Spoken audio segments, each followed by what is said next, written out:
हरे कृष्ण राधे राधे। श्री हरि शरणम। प्रणवो पवन कुमार खलवन पावक ज्ञान घन जासो हृदय अगार बसी राम सरचाप धर। भगवान शंकर भगवती सती के साथ कैलाश के एक उत्तम श्रृंग पर विराजमान थे। वट की घनी छाया में उनके कपूर के समान धवल शरीर पर भूरे रंग की जटाएं बिखरी हुई थी। हाथ में रुद्राक्ष की माला, गले में सांप और सामने ही नंदी बैठा हुआ था। उनके सहचर अनुचर वहां से कुछ दूर परस्पर अनेकों प्रकार की क्रीड़ाएं कर रहे थे। उनके सिर पर चंद्रमा और गंगा की अमृतमयी धारा रहने के कारण तीसरे नेत्र की विषम ज्वाला शांत थी। ललाट का भस्म बड़ा ही सुहावना मालूम पड़ता था। एकाएक राम राम कहते हुए उन्होंने अपनी समाधि भंग की।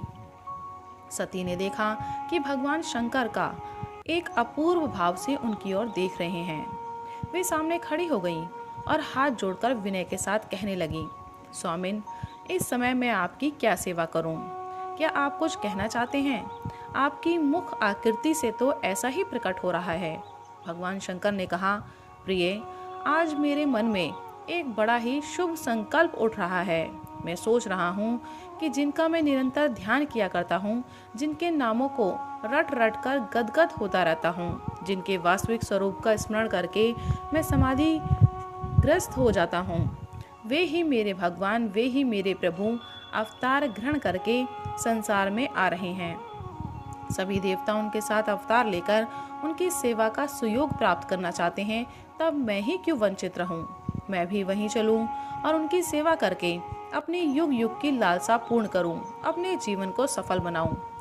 भगवान शंकर की यह बात सुनकर सती सहसा यह ना सोच सकी कि इस समय क्या उचित है और क्या अनुचित। उनके मन में दो तरह के भाव उठ रहे थे। एक तो यह कि मेरे पतिदेव की अभिलाषा पूर्ण होनी चाहिए और दूसरा यह कि मुझसे उनका वियोग न हो। उन्होंने कुछ सोचकर कहा, प्रभु, आपका संकल्प बड़ा ही सुंदर है। जैसे मैं अपने इष्टदेव की आपकी सेवा करना चाहती हूँ, वैसे ही आप भी अपने इष्टदेव की सेवा करना चाहते हैं, परंतु वियोग के भय से मेरा हृदय न जाने कैसा हुआ जा रहा है। आप कृपा करके मुझे ऐसी शक्ति दें कि मेरा हृदय आपके ही सुख में सुख मानने लगे। एक बात और है, भगवान का अवतार इस बार रावण को मारने के लिए हो रहा है। वह आपका बड़ा भक्त है। उसने अपने सिर तक काटकर आपको चढ़ाए हैं। ऐसी स्थिति में आप उसको मारने के काम में कैसे सहायता कर सकते हैं? भगवान शंकर हंसने लगे। उन्होंने कहा, देवी, तुम बड़ी भोली हो। इसमें वियोग की तो कोई बात ही नहीं है। मैं एक रूप से अवतीर्ण होकर उनकी सेवा करूंगा और एक रूप से तुम्हारे साथ रहकर तुम्हें उनकी लीलाएं दिखाऊंगा तथा समय समय पर उनके पास जाकर उनकी स्तुति प्रार्थना करूंगा। रह गई तुम्हारी बात, सो तो जैसे रावण ने मेरी भक्ति की है, वैसे ही उसने मेरे एक अंश की अवहेलना भी की है। तुम तो जानती ही हो, मैं 11 स्वरूपों में रहता हूँ। जब उसने अपने 10 सिर चढ़ाकर मेरी पूजा की थी, तो उसने मेरे एक अंश को बिना पूजा किए ही छोड़ दिया था। अब मैं उसी अंश के रूप में उसके विरुद्ध युद्ध कर सकता हूँ और अपने प्रभु की सेवा भी कर सकता हूँ। मैंने वायु देवता के द्वारा अंजना के गर्भ से अवतार लेने का निश्चय किया है। अब तो तुम्हारे मन में कोई दुख नहीं है ना? भगवती सती प्रसन्न हो गईं। देवराज इंद्र की अमरावती में एक पुंजिक स्थला नाम की अप्सरा थी। एक दिन उससे कुछ अपराध बन गया, जिसके कारण उसे वानरी होकर पृथ्वी पर जन्म लेना पड़ा। शाप देने वाले ऋषि ने बड़ी प्रार्थना के बाद इतना अनुग्रह कर दिया था कि वह जब जैसा चाहे वैसा रूप धारण कर ले, चाहे जब वानरी रहे, चाहे जब मानवी। वानरराज केसरी ने उसे पत्नी के रूप में ग्रहण किया था।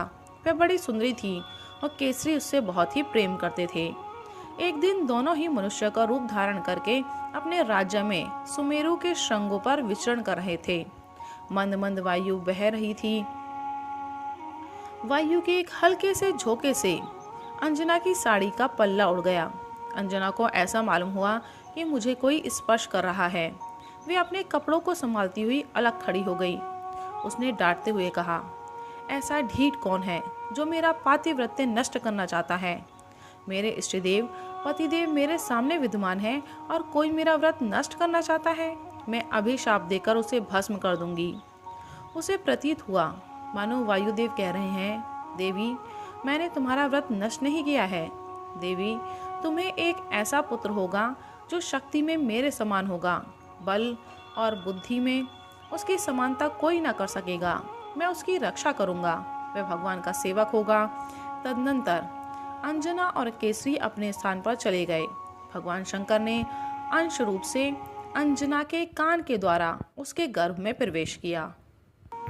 राधे राधे, हरे कृष्ण।